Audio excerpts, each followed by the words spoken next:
दोस्तों, अभी का जो युग चल रहा है उसे कलयुग माना जाता है।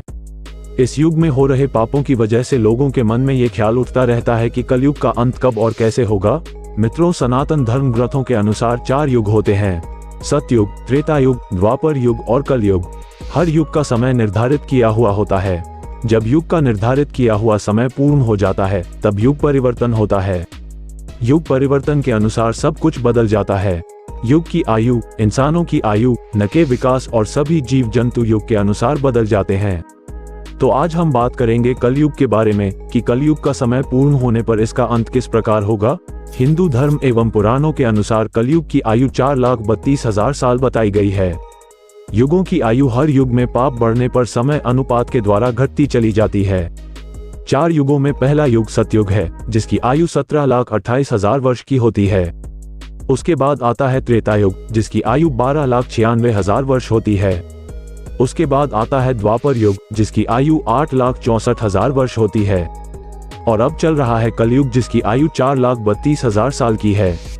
शास्त्रों में सबसे पहला और सबसे बड़ा युग सतयुग माना गया है। इसमें मनुष्य की आयु करीब 1 लाख वर्ष के आसपास बताई गई है और उसकी लंबाई 32 फीट होती थी। इस युग में भगवान ने मत्स्य, कूर्म, वाराह और नरसिंह के रूप में अवतार लिए थे। इस युग की मुद्रा रत्नमय और पात्र स्वर्ण के थे। इस युग में पाप 0% और पुण्य 100% हुआ करता था।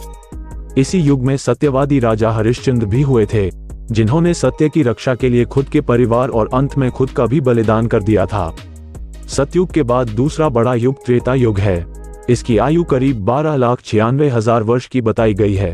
इस युग में मनुष्य की आयु लगभग 10,000 वर्ष होती थी। मनुष्य की लंबाई 21 फीट होती थी। इसी युग में भगवान राम ने अवतार लिया था। इस युग में भगवान राम ने रावण का वध किया था। राम के अलावा वामन और परशुराम के भी अवतार हुए थे। इस युग की मुद्रा स्वर्ण और पात्र चांदी के थे। त्रेता युग में पाप 25% और पुण्य 75% था। तीसरा युग, जिसे द्वापर युग कहा जाता है, इसकी आयु करीब 8,64,000 वर्ष थी और इसमें मनुष्य लगभग 1,000 वर्ष तक की आयु तक जीवित रहते थे। इस युग में मनुष्य की लंबाई 11 फीट हुआ करती थी। इसी युग में भगवान ने श्री कृष्ण के अवतार में कंस का संहार किया था और महाभारत काल भी इसी युग में चला था। इस युग की मुद्रा चांदी और पात्र तांबे के थे। द्वापर युग में पाप की मात्रा बढ़कर आधी हो गई थी। उस समय पाप 50% और पुण्य भी 50% हो गया था। शास्त्रों के अनुसार कलयुग को आखिरी और सबसे छोटा युग बताया गया है। इसकी कुल आयु करीब 4,32,000 वर्ष की है। मनुष्य की अधिकतम आयु 100 वर्ष के आसपास है और लंबाई 5 से 6 फीट तक है और आज के समय और कम हो गई है। आज के युग कलयुग में पाप बहुत अधिक बढ़ चुका है। इस युग में पाप की मात्रा 75% और पुण्य 25% माना गया है। माना जाता है कि इस युग में भगवान कल्कि के रूप में एक ब्राह्मण परिवार में अवतारित होंगे। इस युग की मुद्रा लोहा और पात्र मिट्टी के बताए गए हैं।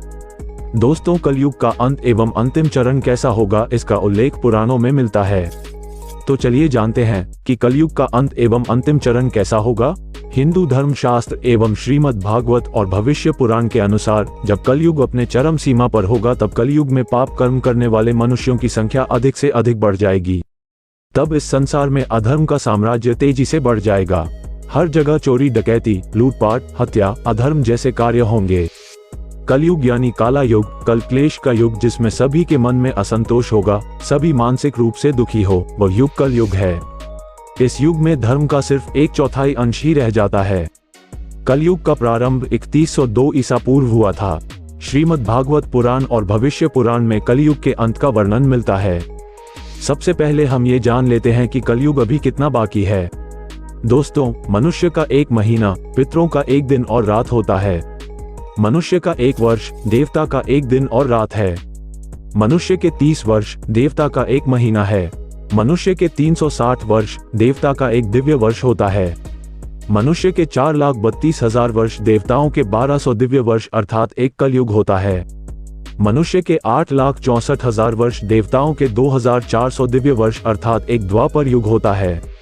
मनुष्य के 12,96,000 वर्ष, देवताओं के 3,600 दिव्य वर्ष अर्थात 1 त्रेता युग होता है। मनुष्य के 17,28,000 वर्ष अर्थात देवताओं के 4,800 दिव्य वर्ष अर्थात 1 सतयुग होता है। इस अनुमान से कलयुग का काल 4,32,000 साल लंबा चलेगा। अभी कलयुग का प्रथम चरण ही चल रहा है। कलयुग का प्रारंभ 3102 ईसा पूर्व से हुआ था, जब 5 ग्रह मंगल, बुध, शुक्र, बृहस्पति और शनि मेष राशि पर 0 डिग्री पर हो गए थे। इसका मतलब पहले की 3102 वर्ष और अभी जो चल रहा है, दोनों को जोड़ दिया जाए तो 5124 वर्ष होगा। अर्थात कलयुग अभी 5124 वर्ष ही बीता है और 4,26,876 वर्ष अभी बाकी है। कलयुग के अंत में समाज हिंसक हो जाएगा, लोग एक दूसरे की संकट में सहायता नहीं करेंगे और इंसान इंसान की हत्या करने में जरा भी नहीं हिचकिचाएंगे। कलयुग के अंत में स्त्रियां अपने पति की इज्जत नहीं करेगी और पराये मर्दों से संबंध रखेगी। जो बलवान और धनवान होगा उसी का शासन होगा। तब इंसानों की आयु 10 से 20 वर्ष ही रह जाएगी। मनुष्य 16 वर्ष की आयु में ही वृद्ध हो जाएंगे और स्त्रियां 8 से 10 वर्ष की आयु में ही गर्भवती होने लगेंगी। कलयुग के चरम में होने पर चारों वर्णों के लोग एक समान हो जाएंगे। उस समय धर्म कर्म का लोभ हो जाएगा, मनुष्य झप रहित नास्तिक व चोर हो जाएंगे, सभी एक दूसरे को लूटने में रहेंगे, मानवता नष्ट हो जाएगी। जो बलवान होगा उसी का राज रहेगा। जुआ, शराब, परस्त्रीगमन और हिंसा ही धर्म होगा। अपनी प्रशंसा के लिए लोग बड़ी बड़ी बातें बनाएंगे, किंतु समाज में उनकी निंदा नहीं होगी। उस समय सारा जगत लालची हो जाएगा, इसमें कोई संक्षेप नहीं। कलयुग में लोग शास्त्रों से विमुख हो जाएंगे। अनैतिक साहित्य ही लोगों की पसंद हो जाएगा, बुरी बातें ही होंगी और बुरे शब्द बोले जाएंगे। स्त्री और पुरुष दोनों ही अधर्मी हो जाएंगे।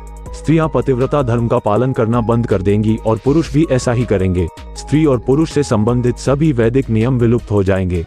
जब कलयुग का अंतिम समय आएगा, उस समय मनुष्य की लंबाई 4 से 5 इंच रह जाएगी और धरती का तापमान इतना होगा कि सभी लोग गड्ढे खोद कर रहेंगे। लोग भूख प्यास से मरने लगेंगे और गाय, भैंस, बकरी की तरह छोटी छोटी हो जाएंगी और दूध देना बंद कर देंगी। पेड़ पौधे फल देना बंद कर देंगे और सूख कर नष्ट हो जाएंगे। पृथ्वी की भूमि के उपजाऊ वंश 5 से 7 फीट अंदर चले जाएंगे। भूमि पर अन्न का दाना ना के बराबर हो जाएगा। लोग भूख, प्यास एवं अकाल से दम तोड़ने लगेंगे। पृथ्वी लोक से सभी देवी देवता विलुप्त होकर अपने लोक चले जाएंगे एवं गंगा सहित सभी भारत की पवित्र नदियां सूखकर स्वर्ग लोक चली जाएंगी। जब चारों तरफ अधर्म का साम्राज्य बढ़ जाएगा और लोग भूख से तड़प तड़प के मरने लग जाएंगे। पुराणों के अनुसार तब भगवान विष्णु के 10वें अवतार भगवान कल्कि का जन्म होगा।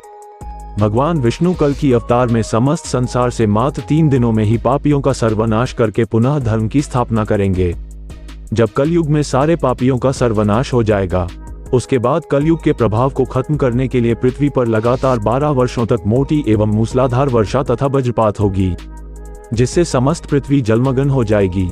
तब फिर 1712 सूर्य उदय होंगे और जलमग्न हुई पृथ्वी का जल सोख लेंगे। फिर धीरे धीरे लोग साधु पुरुषों की सेवा, दान, सत्य एवं प्राणियों की सेवा में तत्पर होंगे। इससे धर्म के एक चरण की स्थापना होगी। उस धर्म से लोगों को कल्याण की प्राप्ति होगी, लोगों के गुणों में परिवर्तन होगा और धर्म से लाभ होने का अनुमान होने लगेगा। श्रेष्ठ क्या है? फिर इस बात पर विचार करने से धर्म ही श्रेष्ठ दिखाई देगा। जिस प्रकार क्रमश धर्म की हानि हुई थी, उसी प्रकार धीरे धीरे धर्म को वृद्धि प्राप्त होगी और धर्म को पूर्ण तरह से अपना लेने पर लोग सत्ययुग देखेंगे। तब फिर इस पृथ्वी पर नई भूमि और नए युग का निर्माण होगा, जो सतयुग के नाम से जाना जाएगा। तब इस संसार में फिर से जीवन यापन संभव होगा। मित्रों, उम्मीद करता हूँ इस वीडियो से कलयुग के अंत के बारे में थोड़ा ज्ञान तो अवश्य मिला होगा। दोस्तों, इस वीडियो में इतना ही। इस वीडियो को लाइक, शेयर जरूर करें और ऐसी ही ज्ञानवर्धक वीडियोस देखने के लिए हमारे चैनल को सब्सक्राइब करना ना भूलें।